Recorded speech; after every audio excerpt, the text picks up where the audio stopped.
Kind of surreal, right? Nothing on the walls, closets completely empty, horrible echo because there's no acoustic foam anymore. Everything I own is packed up and ready to go tomorrow. Goodbye, Chicago.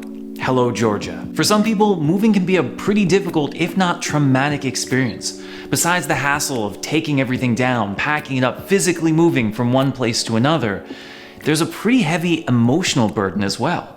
Saying goodbye to friends, to our routines, to our familiarity, all those things that are normal.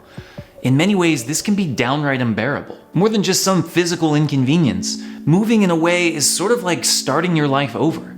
Everything, it seems, changes. New house, new area, new job, new friends, new everything. Where you go to hang out, finding a doctor, your go-to place for pizza. All of this is new. You can absolutely see why moving would be pretty difficult, if not traumatic, to many people. For me, for other friars, it is what it is. Tomorrow will mark the 12th time in my life, 12th time in 16 years actually, that I packed up everything I own and moved to a different place. 12 moves. Even if you don't count the 4 years of college as 4 individual events, even though I did move in and out, you count that as just one move. That's still 9 moves in 16 years. What a tremendous and constant hassle. And yet, as true as that may be, as much as I really do not like the physical act of moving, there's something kind of exciting about it. Getting to live in new places, meet new people, encounter new cultures. Rather than being stuck in one place your entire life, life feels more like an adventure, always on the move, ready for what's next. While yes, I've had to move so many times, I could just as easily say that I've gotten the opportunity to do so.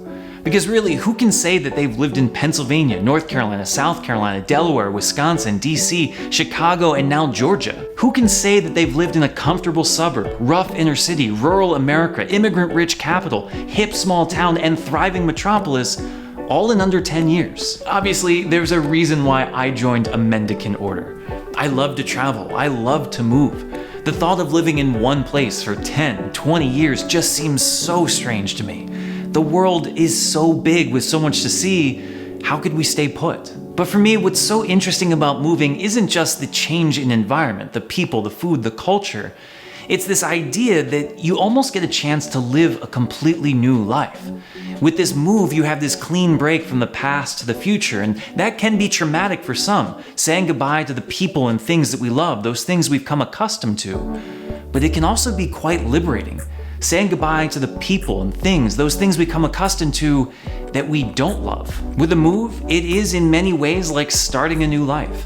We go to a place where people do not know us. They do not know our histories, do not have expectations or demands on us. And in many ways, this can be a little jarring, a little scary, maybe even a little lonely at first. But it offers us an opportunity for something quite freeing. We can start fresh. We have a clean slate. We can be a different, even better person in Christ. When we pack everything up and move to a new place, we can be overwhelmed with a feeling of hope. Hope that things will be different. Hope that we'll leave our struggles behind and start fresh. We tell ourselves this time, this place, things will be different. And for some, this may absolutely be the case. With a new environment, we have a new opportunity to flourish in a way that just wasn't possible before. With new scenery, we may have gotten rid of those things holding us back, and we truly do become a new person. But not always. With each move in my life, I have found that the more things change, the more things stay the same. We can change our environment, change our job, change our relationships, change everything about our external reality, and yet our problems persist. We can move as far away from them as we think we can get, and yet they're still there. Whenever I hear of a friar bouncing around from house to house but never finding happiness, every time I move and I find that my hopes for a better future dashed almost as soon as I move in, I have to remind myself that there's often something we overlook in this process: ourselves. I'm not sure who said it first, but I absolutely love the line, "Wherever you go, there you are." You cannot run from yourself. No matter how far you go, no matter who you associate with, you will always be there.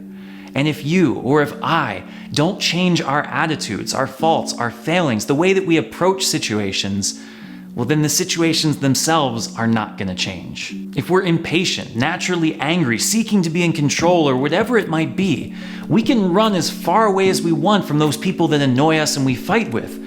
But my guess is that we're going to find new people to fight with in a different location. Everywhere you go, there you are. As I pack up all of my stuff for the umpteenth time, I can't help but be filled with a lot of hope for this move. In many ways, I am starting a new life.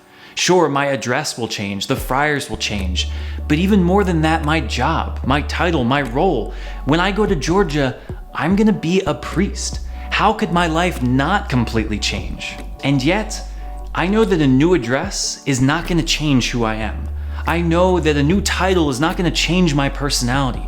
Oil on my hands is not going to make me any less likely to sin. Even in a new location, even receiving a new sacrament and all the responsibility that goes with it, these things are not going to magically change me unless I'm willing to change myself. Whether you're thinking about changing your job, your home, maybe just your wardrobe, the fact of the matter is the same.